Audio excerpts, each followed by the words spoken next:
accessible Department of Defense. I might also add a more effective military. As the Secretary said, by insisting on standards of merit and allowing all those who are qualified to serve in uniform, we avail ourselves of more talent, better leaders, and innovative solutions to the security challenges that we face around the world. The repeal of Don't Ask, Don't Tell improved the diversity, equity, and inclusion across our force, and it makes us more representative not only of the nation we defend, but wiser and stronger, and without question, better able to defend this nation. On a personnel note, excited to welcome our newest member of the public affairs team here at OSD, Melanie Fonder-Kay, joins us as the Deputy Assistant to the Secretary for Strategic Engagement. Her first day was today. She comes to the team after founding and leading the strategic communications firm MFK Strategies. She previously served as Director of Communications to Dr. Jill Biden, where she developed the then Second Lady's communications strategy, which included joining forces, encouraging all Americans to support service members, veterans, military families, and caregivers, among many other initiatives. Melanie will have a robust schedule of office calls here as she settles in, and we'll circulate her contact information as soon as she's up online. As far as I know, she doesn't even have an email account yet, but we'll get that fixed soon. With that, we'll take questions. Bob. Hey, John. A couple quick questions on, do you have anything on an airstrike in northwest Syria today? I have seen a short statement by Central Command. I think they put that out, that, and I can just read for you what I've got. I don't have more detail than this, though. A strike near Idlib, Syria, on a senior al-Qaeda leader. Their initial indications are that they struck the individual that they were targeting, and that they don't have any indications at this time of civilian casualties, but they continue to look into that, of course. I don't have more detail than that. Okay. The other question I had for you was whether you could discuss any further the question of accountability for the Kabul strike that General McKenzie described on Friday, and he mentioned very briefly that there was an accountability aspect to the investigation. Is Secretary Austin involved in some way? Can you elaborate on that? Sure. The Secretary has asked the Secretary of the Air Force to task a senior flag or general officer at the rank of 3-star or above to conduct a review of the Central Command investigation, the same investigation that General McKenzie read out to you guys on Friday. Part of that review will be to examine the investigation itself, the thoroughness of the investigation, to study the degree to which any policies, procedures, or targeting mechanisms may need to be altered going forward, if any, and of course to then take a look at what levels of accountability might be appropriate, and if so, at what level. So that'll be part of this review, and the Secretary has asked for the Secretary of the Air Force to nominate somebody for that, and then to have that review done within 45 days of the tasking of the individual reviewer. Does that, on the question of accountability, does that 3-star or above officer have the authority to initiate action, or only to recommend? It would be to review the investigation and to make recommendations based on that review, not necessarily to take action. This would be a senior Air Force officer. So if there's accountability to be held, the decisions about who and what would be done would be a separate consideration. Okay, thank you. Yep, Jen. John, I'm still trying to understand how the U.S. military followed a car for 8 hours and took a fire-to-hellfire missile when a car was pulling into a driveway, not even pulling out of the driveway en route to the airport. Why was the decision taken? As we've now learned, there was another surveillance drone showing that there were kids or individuals on the ground, but I'm still confused with that car pulling into the driveway. Why was that the moment that you would strike? Well, Jen, I think you can understand now that we're going to review this investigation. I really am not in a position today to relitigate the TikTok of what happened and in what order. General McKenzie, I thought, did a very fair contextual job on Friday, walking you through almost minute by minute what they were seeing and the decisions that they made in the moment. And so I think I'm just going to leave it the way General McKenzie left it on Friday, and then let the reviewer of this investigation come to their own conclusions about But can this. you explain to us how these drone strikes, when they take place in a place like Afghanistan, at what level is the targeter? Was the targeting team at the airport? Was it sitting at CENTCOM in Tampa? Was it at Fort Bragg? Was it out in Las Vegas? At what level was the decision being made? The decision was made in Kabul by the strike cell commander in Kabul. And lastly, is there any plan to evacuate the remaining members of the family? They are doing interviews saying that nobody's reached out to them for payments, and they want to be moved to the U.S. because they feel their lives are in danger now that they've been outed as having had family members who worked for the U.S. government. Yeah, I've certainly seen those comments. I don't have anything to confirm or speak to today in terms of the physical movement of the family members, but we know that Central Command is working through how best to reach out to them for the issue of payments, but also to determine the validity of this interest in moving out. And I don't want to get ahead of. I certainly want to speak for the family, and I don't want to get ahead of where CENTCOM is in that process. But the Defense Secretary would support removing that family if they want to come. I to the believe US. the Secretary of Defense would absolutely support if the family wanted to leave Afghanistan and come to the United States. I believe he would support that, assuming that all the proper legal hoops were worked through. I mean, I don't want to get ahead of a process or a decision that hasn't been made yet, but I think he would absolutely consider that. Yeah, Janie. Thank you, Dan. On the South Korea issues, as you already know, that South Korea successfully test fired SLBM, submarine-launched ballistic missile. Yeah. As an ally, the United States, how do you view South Korea's successful test fire of SLBM? I would simply say that we continue to work closely with our allies in the Republic of Korea on making sure that we have complementary military capabilities and that we keep those capabilities ready and prepared and capable in a way commensurate with the continued threats that we see on the peninsula. Do you think this will help deter North Korean provocation? I would like to think that the alliance itself and the strength and the unity of the alliance itself would be an appropriate deterrent capability. That's certainly one reason why we work at this alliance so hard and why it matters so much to us and to the region. But you've heard the Secretary talk about something called integrated deterrence. He mentioned it the other day in context of the meeting with the Australians at the State Department.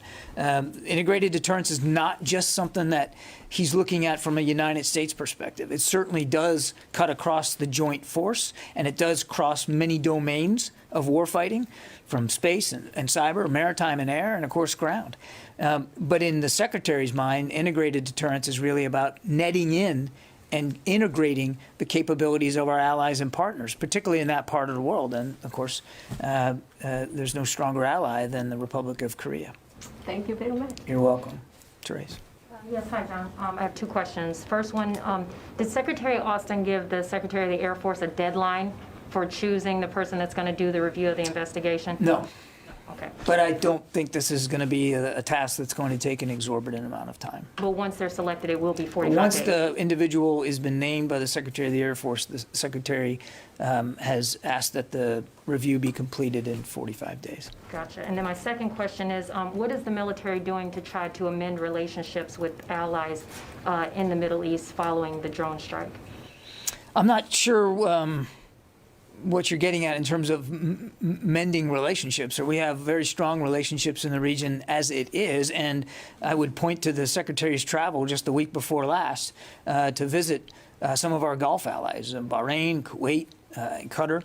That was very much part and parcel of thanking those strong allies and partners in the region for the support that they continue to give us with respect to these evacuees. Yeah, Travis. Thanks, John. I wanted to ask you about Afghanistan as well, and I know that the Secretary has talked a little bit about this. He had mentioned a possible resurgence of al-Qaeda in Afghanistan, but I'm wondering if he is concerned that we could have a similar situation to what we saw in Iraq and Syria in 2011 to 2014 with the Islamic State. Could we see something similar to that in Afghanistan? And how are we better prepared to deal with that kind of threat today than we were, say, 8 years ago? The Secretary has said that given the rapid collapse of the Ghani government and the rapid ascendancy now to power of the Taliban, that he believes it would be prudent to reassess his previous assessment of a medium risk in terms of the return of al-Qaeda or al-Qaeda affiliates in Afghanistan to a level commensurate with, an ability to threaten the homeland the way they did in 2001. That doesn't mean that we don't already recognize, and we have recognized, that they do exist in Afghanistan, and then they do continue to pose a threat, but a threat rising to the level of a possible attack on the homeland. So he believes that given recent events, we need to reassess what our view is in terms of how and to what degree they could reemerge at that level. And then your second question, and we've talked about this quite a bit. I mean, we are not the same country that we were on 9/11 in terms of our ability to defend ourselves from these kinds of attacks. The intelligence communities are much more networked now and coordinated. And we have far more capability in space and in cyber and in certainly in the aviation realm than we did in 2001 to try to keep eyes on and to be able to gather and analyze intelligence. We also have just better kinetic capabilities than we have. We didn't have in 2001 anywhere near the unmanned aerial capability that we have now. So we have advanced a lot. It doesn't make you perfect. It doesn't mean that you don't still have to work hard to make sure that you get it right. But we have definitely advanced our CT capabilities around the world. I guess I was asking about the lessons learned by the growth of the Islamic State in Iraq and Syria in the in-between period. U.S. troops largely left around 2011, and there was that period that the Islamic State grew, metastasized, and they took over a huge swath of territory, including Mosul. So I'm wondering if there are any lessons learned in that fight that we could apply to Afghanistan so we don't end up with a similar situation. Well, we're certainly going to stay vigilant, watching the threat in Afghanistan. There's no question about that. And as I said, the Secretary believes it's prudent to reassess what we think we know about al-Qaeda and ISIS in Afghanistan and where they might go. I would tell you that as we speak today, when you talked about the metastasization of a threat, we have seen it metastasize outside of Afghanistan to other places. You mentioned Iraq and Syria, but also Yemen, Somalia, the Levant. We do not hold there to be an existential threat of terrorism from Afghanistan right now. But again, we're going to stay vigilant. We're going to watch it, and we're certainly going to be willing to reassess what we know today. We do have the capability to keep eyes on. If I could, just one quick follow-up. Any future military action inside of Afghanistan would be done under the authority of the existing 2001 AUMF, correct? That's the authority that you would be using? The 2001 AUMF exists. We would like to see a new AUMF written to address the kinds of threats that we face now. I'm not going to talk about specific authorities for any specific military action that might or might not occur there or anywhere else. But again, the Secretary is supportive of the administration's approach to seek a new and more accurate, more clearly defined AUMF. Dave? Is this reassessment of the threat from Afghanistan, is this a formal reassessment or just people rethinking? He has not tasked a formal reassessment. He believes it's warranted. So does that mean there's going to be one? Yes. Tom? Thanks, John. Good afternoon. You've often said up there that you want to be as transparent as possible. Bearing that mantra in mind, yesterday at Lackland Air Force Base, a reporter on the public roadway was taking photographs of the entrance sign to Lackland. The reporter was covering the larger Haitian deportation issue. Base security came out, escorted the reporter onto base, took the reporter's driver's license and called the local sheriff, would not release the reporter until she turned over her photographs and tape recording. I'm wondering if you know about this incident. If not, how you feel about it. I don't know about it. I'm going to have my staff look into it as soon as the briefing is over. I think that's the best I can do right now. Let me find out what actually happened. Thank you. And I appreciate you bringing it to my attention. Let me go back to the phones here, or actually I haven't gotten to the phones at all yet. Sylvie? Hello, John. I would like to go back to Bob's question about the strike in Syria. You don't have any more details. Where was it exactly, and who was the Al-Qaeda operative that was targeted? Sylvie, right now I can just tell you it was near Idlib in Syria. And as Central Command said in their brief statement, it was a senior Al-Qaeda leader. I don't have more detail than that right now. Okay, thank you. You're welcome. Phil? Hey, John. Two quick follow-ups. One, and then I guess I'll fall back for that. One, when you said it was a 3-star, or who's going to be potentially reviewing this whole review, what does that say about accountability? Does that say that the accountability here, if there were to be any, would be for people at 3-star or below, but not higher? What does that say to you? And then I guess the other follow-up I had was on the strike itself. I realize that you don't want to relitigate details of the strike, but I mean, aren't certain elements of what happened still within the public's right to know? I mean, I realize that the review has to conclude, but it could be we have no timeline on that. Well, Phil, as I said, the only thing holding up the review, it's not even holding it up, is just the selection of a reviewing officer. And then once that officer has been chosen, the Secretary expects the review to be done in 45 days. I don't think that's an exorbitant amount of time to treat with seriousness and with some sense of gravity this particular investigation. As for the tick-tock of the events, I thought General McKenzie did an excellent job Friday walking you through the thought process and as much of the targeting process as he could. He and his staff are far more able to do that than I am from the podium, and so if there's an additional set of details that you think you need, I would encourage you to reach out to Central Command. As for your other question about the accountability and whether a 3-star sends some sort of negative message, I would remind you of two things. One, the tasking memo to the Air Force says it just needs to be an officer at 09 or above, so that's either a 3 or a 4-star, and we don't know who the Air Force is going to choose. And it also says in the memo, and I failed to mention this earlier, that if the the reviewing officer believes that there should be a level of accountability at someone at a higher rank than he or she, the reviewing officer needs to make note of that to the Secretary of the Air Force and to the Secretary of Defense, so that that's made clear. Yes, Christina. Well, I have a big picture policy question about freedom of navigation in the Asia Pacific and the impact of AUKUS on that short term, and then over the longer term, how DoD is maybe thinking about that as it might impact things like budding democratic ambitions in Taiwan as they look to move closer to the global community of democracies. So what's the question? How's the DoD thinking about that? That's why I asked. I said it was a big policy question. Yeah, I mean, there's an awful lot there. First of all, there's no change to our one China policy. So we'll just lay that flat right now.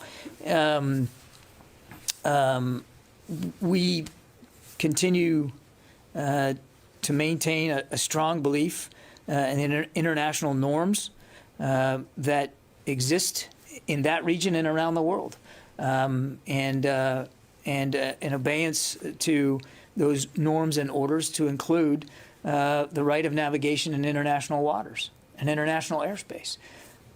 Freedom of the seas doesn't just apply to whales and icebergs. It applies to navies and ships of all nations, and we're going to continue to exercise that right lawfully and appropriately as we can. And do you think that AUKUS will assist in that over the longer term? I think it's important to remember that AUKUS is not some sort of new alliance. It is a new defense security partnership that has been put in place. And the first element of it, the first initiative of it, is to help Australia acquire nuclear-powered submarines, which, as the Secretary said last week, we believe will be an additive component to something akin to integrated deterrence in the Indo-Pacific region. It'll improve the Australian Navy's reach and their warfighting capability, their defensive capability, and that's all to be welcomed in that particular part of the world, given the dynamic, intense security environment that exists. Can I ask you about the flights from Ramstein and when they're going to resume? It's my understanding that there have been about 9,000 MMR vaccines that have been administered, and so the reason for stopping those flights, you still have about 10,000 people at Ramstein. When are they going to start up again, and why is the CDC still halting them, I guess? I don't have an update. They are still halted, and your question is much better put to CDC about when they can be resumed. We are, just like we do here at home with respect to COVID, we comply with CDC guidelines, and I would refer you to CDC for more detail on that. Okay, I got to take a couple more, and then I'll let you all go. Jared. Hi, Mr. Kirby. My question has been asked. Okay. Kim Dozier.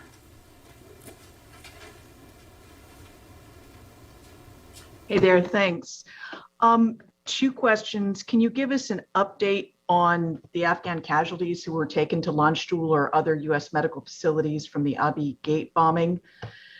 And also, what guidance are you giving U.S. military personnel who are trying to shepherd along their Afghan interpreter or other threatened Afghan cases, mainly in the P2 category? As I've heard from people who are worried that they hear state talking about American citizens and legal permanent residents, and it feels like the P2 category has just dropped off the map, and they want to know if the Biden administration is still trying to get threatened Afghans out. I can't help you on your first question, Kim, but I will take it, and we'll see. I can't promise. I don't know how much we're going to be allowed to speak to the wounded of another nation, but we will certainly look into this and see if we have something for you. I just wasn't prepared today to have any detail on that. On your second question, again, questions about visas and how they're being processed is better put to my State Department colleagues. What I can tell you is that we have been already talking to veterans groups quite frequently about their concerns over specific individuals and or specific families. Many of us here in the building also have, friends and coworkers and teammates that we know of. And so you might have seen General Milley tried to help put together a process by which these veterans groups, whether they're formal or informally developed, a process by which they could communicate directly with the department about individuals and family members that they want to make sure are on our radar screen. And so we're going to continue to try to improve that process and improve that communication so that we can continue to help as many people as possible. Another flight left yesterday with, I think, more than 20 American citizens on it. So as we said earlier, though the military component of this effort has ended, it doesn't mean that the DOD or the interagency or the administration is going to turn a blind eye to the effort to continue to try to get American citizens out of Afghanistan and to continue to help those Afghan allies who helped us so much over the last 20 years. Oren. John, two questions. Is there any detail you can offer about DOD and Transcom assistance to DHS and CBP at the border at Del Rio? And a different subject entirely, a clarification question. Service members who were dishonorably discharged for sexual orientation or gender identity, have they always had access to full VA benefits, or is there a change in policy or process that now makes it easier for them to get full access? I'd refer you to the VA on that one. I'm not an expert on their processes, but I hope you saw in the Secretary's statement that he encourages those individuals who were discharged under other than honorable circumstances because of this, because of the don't ask, don't tell policy, to reach out to their boards of corrections for their individual services and to try to get their services amended appropriately. But as for the VA benefits, I'm just not an expert on that. On your other question, I can confirm that the department has received a request for transportation support from the Department of Homeland Security and the U.S. Customs and Border Protection Service. Under this request, the department would provide contracted air transportation for Customs and Border Patrol on a reimbursable basis to temporarily supplement CBP efforts to move non-U.S. citizen migrants from Del Rio, Texas, to other domestic CBP processing facilities. And this support will conclude on or before October 20th of this year, and it can be provided with minimal risk to current DoD missions. I would just again highlight contracted air. We're not talking about military aircraft right now, and on a reimbursable basis, and then and to be provided at minimal risk to current DoD missions. I don't have more detail than that. The request really has just come in, so we're doing the same thing we would do with any RFA request for assistance. We're examining it, reviewing it, and determining the best way forward. Yes, Rio. Thank you. I want to follow up about Christina's question. I'm wondering how important Australia is from the DoD's perspective to maintaining peace and stability in the Taiwan Strait. Are you going to discuss a concrete operation planning for a contingency in the Taiwan Strait with Australia in the future? I wouldn't get so specifically to talk about Taiwan here. Again, nothing's changed about our one China policy. What I would tell you, though, is that Australia is a key ally. We've been an ally for 70 years, and a country that is all by itself vital to Indo-Pacific prosperity and security, and obviously a good friend and a partner. So we were delighted to be able to enter this new defense relationship with them and with the United Kingdom, and we look forward to, as the Secretary said last week, to looking at ways we can broaden that with additional capabilities, with additional rotational deployment opportunities, and with additional potential access to Australia and to Australia's training ranges as well. So there's a lot here to grow, and the Secretary looks forward to doing that. Okay, thanks everybody.